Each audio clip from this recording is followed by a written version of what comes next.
Losing your hair can be tough for anyone, but it's especially devastating when it can be the result of treatment for a medical condition like cancer. Kara joins us now. She's lost her hair due to chemotherapy that she's currently going through, and she's being helped by hair replacement technician Susan Ford at Profiles by Kristin. Good morning to both of you. Good morning. Good morning. Now, Kara, let's start with you.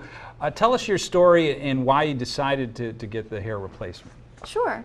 I was diagnosed with ovarian cancer in May 2015, so just this past May. And I mean, one of the first things they told me when they were discussing, first of all, my diagnosis, but then also the treatments that were going to be involved is that I'll be going through surgery and then chemotherapy. And I remember watching my grandmother go through chemotherapy a number of years ago. And most of the time, not all the time, but most of the time with chemo, you're losing your hair. The first thing that flashed through my mind was, not only am I very sick, but now I'm going to look sick as well.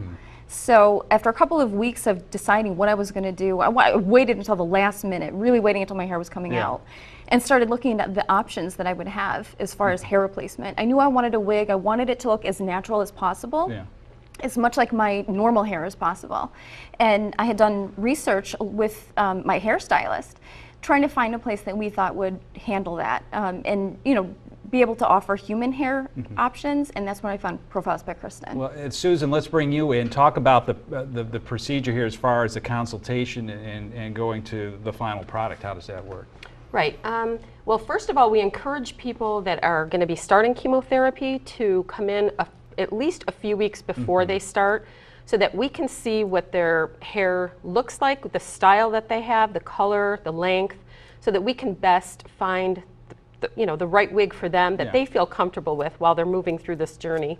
And then they can, when they start the chemo, they will have the wig on hand so that they can feel comfortable and be prepared. So, and we try and match up as closely as we can, like Kara was saying. Kara chose a human hair wig, which is beautiful. It looks just like her regular hair. And then we have the top wig lines in the industry, basically. So they're very lightweight, they're very natural looking. Nobody can really even tell that. Well, I think this is probably a good point to show the before and after, to just show everyone how close Kara is to her original hair. And so those are pictures before, right? Yes. All before, and then what you have now is the wig. And I mean, it looks almost like your original hair. So it does. And you must be happy about that. I was thrilled.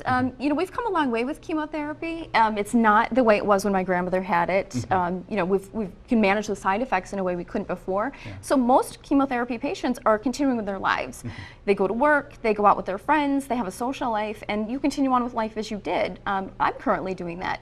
And the majority of people, people who haven't seen me since I got sick, assume, oh, you haven't lost your hair yet. Chemotherapy must be doing well. Surprise. And they didn't know.